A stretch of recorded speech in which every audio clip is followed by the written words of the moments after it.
Boa,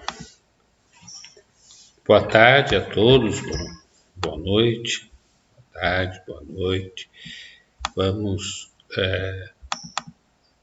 começar o estudo último, na nossa programação, do último grande filósofo grego, Aristóteles, que teve uma influência muito importante na cultura ocidental. Então, Aristóteles viveu de 384 a 322 a.C., nasceu na Macedônia, em Estagira, e por esse motivo chamado por muitos teóricos de estrangeiro estagirista. Tá? Então, filho de um médico bem-sucedido na Macedônia, Nicômaco, seu pai era um médico intelectual, passou para eles ainda na infância e na adolescência vários conhecimentos sobre biologia e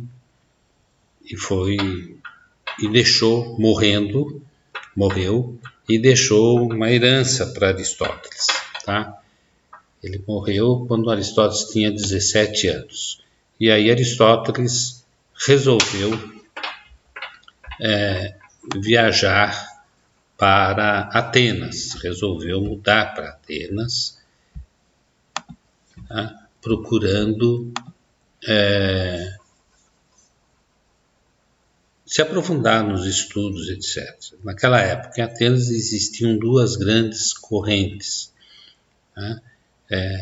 A escola, a academia de Platão e a escola dos sofistas, impulsionado por Isócrates, já citado e conhecido de vocês. Tá? Sofistas, a gente sabe, já foi estudado, se primavam pela arte do convencimento. Então, eles não estavam preocupados com a verdade, estavam preocupados com a retórica, com o discurso, em comprovar a verdade do que eles falavam, independente se aquilo fosse real ou não. Quer dizer, a comprovação do discurso, pouco importando com a verdade. E eram opostos ao pensamento platônico, à escola de Platão, que estava preocupado com a identificação com a verdadeira filosofia, com a procura da verdade. Os sofistas foram provocando um movimento de contestação ao seu raciocínio. Nessa época é que apareceu que Aristóteles foi para Atenas. Né? Em 343, Filipe, o rei da Macedônia, chamou Aristóteles e confiou para ele a educação do seu filho, Alexandre. Né? Isso foi um evento considerado importante. Aristóteles já estava estudando lá na escola de Platão, era reconhecido por Platão como um dos seus principais discípulos. Tá? Platão dizia, quando Aristóteles não estava, que a inteligência da academia estava ausente naquele dia. Era o discípulo preferido de Platão.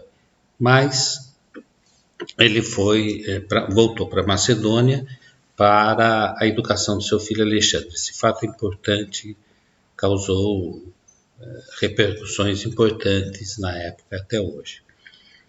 Com a morte de Filipe, Alexandre sobe ao trono, Aristóteles retorna para Atenas e Alexandre tornou-se o imperador e o grande conquistador conhecido hoje como Alexandre o Grande, que dominou e conquistou boa parte da Europa e da região. Bom, guardemos essa informação e retomemos ao Aristóteles. Né? Então, Aristóteles, aqui, foi o primeiro, é considerado o primeiro historiador da filosofia. Tá? Ele organizou e interpretou os textos antigos, dando aí a sua opinião sobre esses textos. Então, criou, né, a terminologia doxografias de Aristóteles, dando origem ao termo doxa, a opinião utilizada até hoje. Tá? As doxografias faziam referência ao estudo dos pré-socráticos. Então, ele historiou a filosofia, não só os pré-socráticos, mas principalmente trouxe o estudo dos pré-socráticos, dando nesse estudo a sua opinião. Então, ele se tornou uma referência do estudo dos pré-socráticos, que procuravam, nós já estudamos isso, que procuravam um aspecto único ou um princípio inteligível. Né? Aristóteles evoluiu esse conceito dos pré-socráticos e, ao invés desse princípio único, ele criou a teoria da abstração. Ou seja, o ser é a essência, o ser é essa essência procurado pelos pré-socráticos. Vocês lembram lá, a essência era a água, a essência era o ar, a essência era a unidade, etc. Tá? Vocês retomem lá os conceitos pré-socráticos. Para Aristóteles, o ser era essa essência. Tá? Então, a referência para isso tudo, o ser é a essência. De outra feita, ele criou também, o que é importante, o conceito do órgão. Tá? Em contraponto aos sofistas, ele criou a lógica, chamado na época de órgão, o órgão ou instrumento de investigação, que levava à comprovação do raciocínio das falácias apresentadas pelos sofistas. Então, o Aristóteles é o fundador principal da lógica, chamado hoje de lógica formal, que influenciou o pensamento racional e adequado do pensamento, trazendo para a verdade, etc. A lógica é muito importante no pensamento contemporâneo e será objeto, provavelmente, de estudo de vocês para que tenham um raciocínio, um pensamento lógico dentro do estudo de vocês e da ciência, etc. Bom, outro princípio importante do Aristóteles, que ele desenvolveu, isso influenciou o conceito dele de ética, é o conceito de ato e potência, relacionado com aquela questão anterior de ser o ser único. Né? Então vamos lá, ato e potência. Ele dizia que existe um impulso, que ele chamou de primeiro motor, e o ato, a potência é uma qualidade, um primeiro motor, uma qualidade intrínseca de um ser material ou espiritual. Tá? Então, ele define as coisas se movem devido à sua própria natureza, o impulso.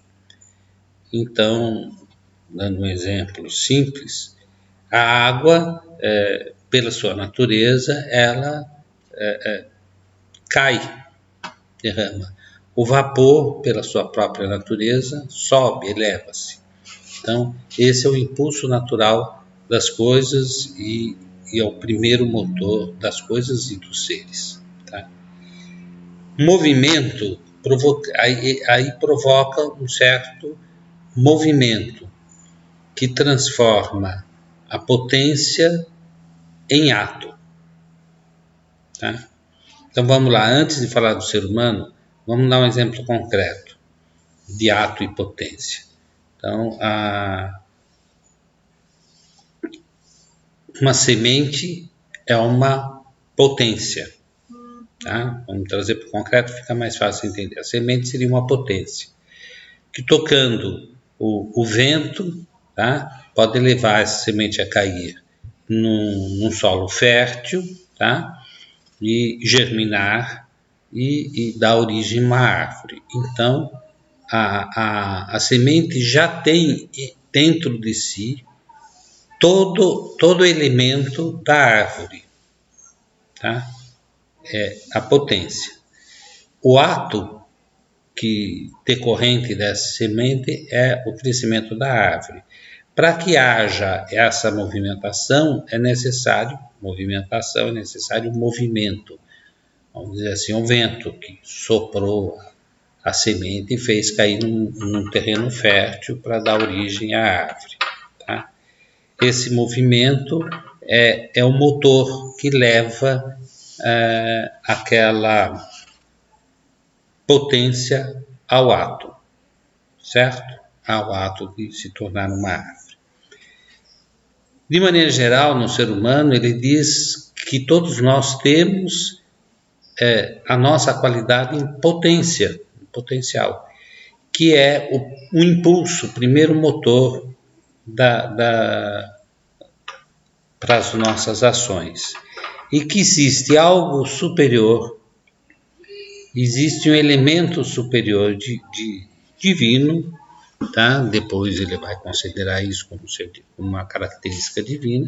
Existe algo superior que vai transformar essa potência, essas qualidades potenciais que nós temos em ato, que vai transformar nas nossas qualidades. Então a pessoa precisa desse movimento, desse impulso para poder desenvolver as suas potencialidades.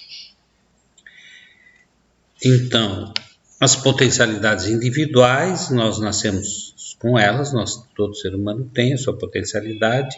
O motor é o impulso para essa necessidade que dá origem ao ato, às características do indivíduo. Esse primeiro motor é algo superior que transforma essa potência em ato. E todo ser humano tende a esse ato puro, desse algo superior, desse elemento superior, que seria um bem supremo. Tá? Vamos lá. Tá?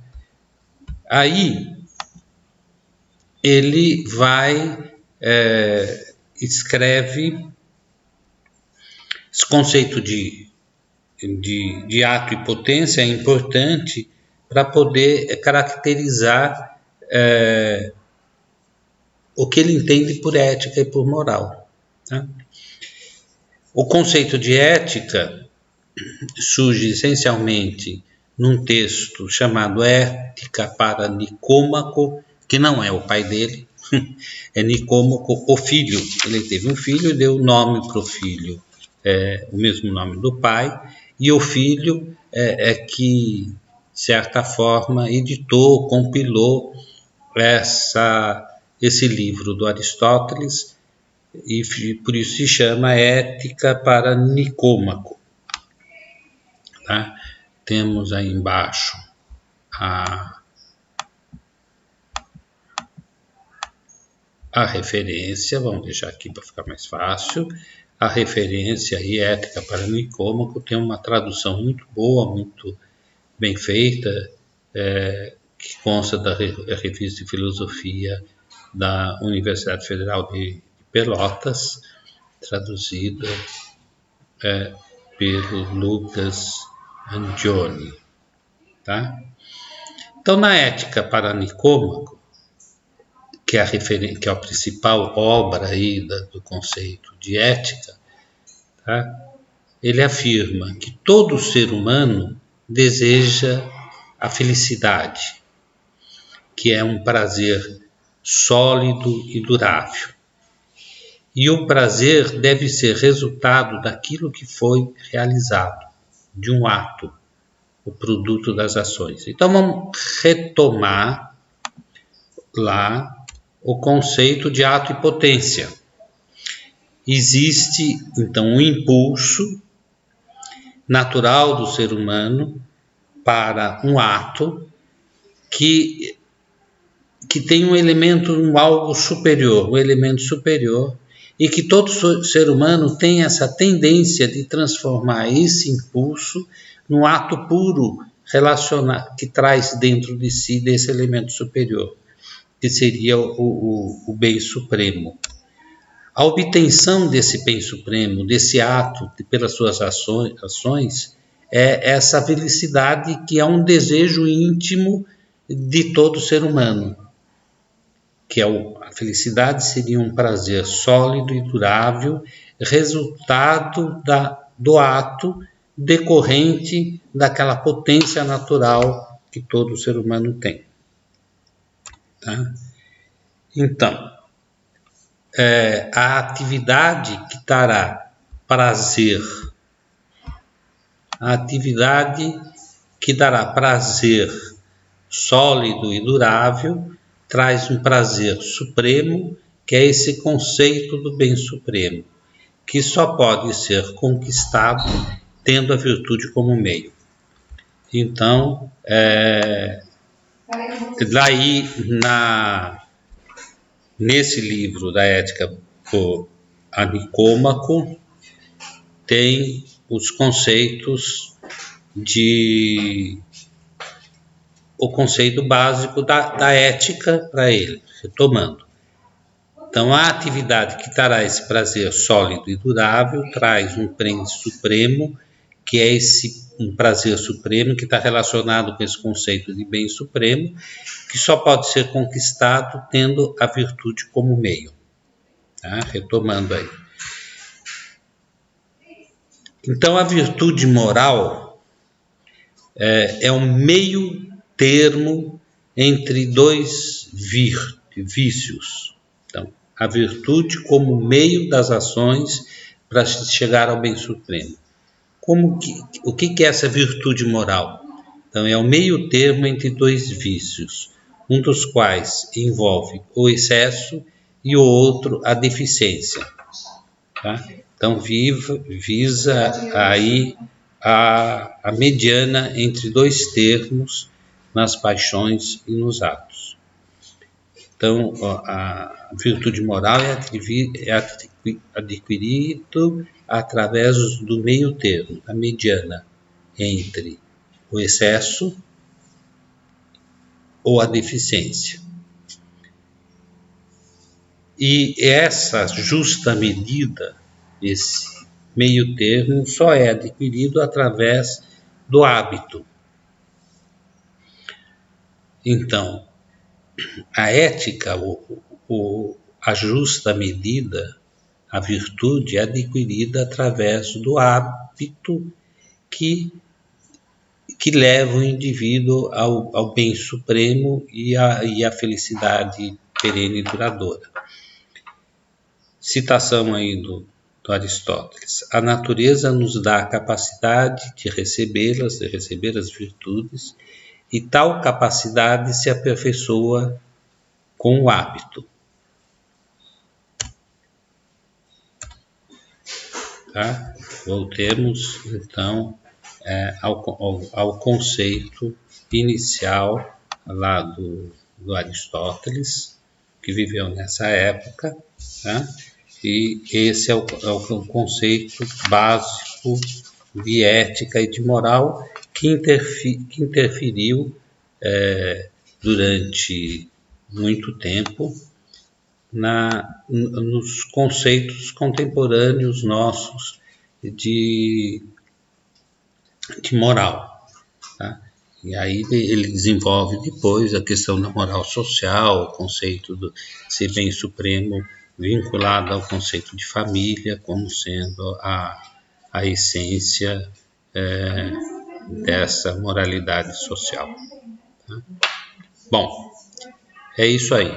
Porque nós falamos lá no começo que o Alexandre era importante nessa história. Né? Porque Alexandre, como grande conquistador e como discípulo de Aristóteles, ele levou o conhecimento do Aristóteles para as regiões onde ele conquistava. Ele foi, vamos dizer assim, um elemento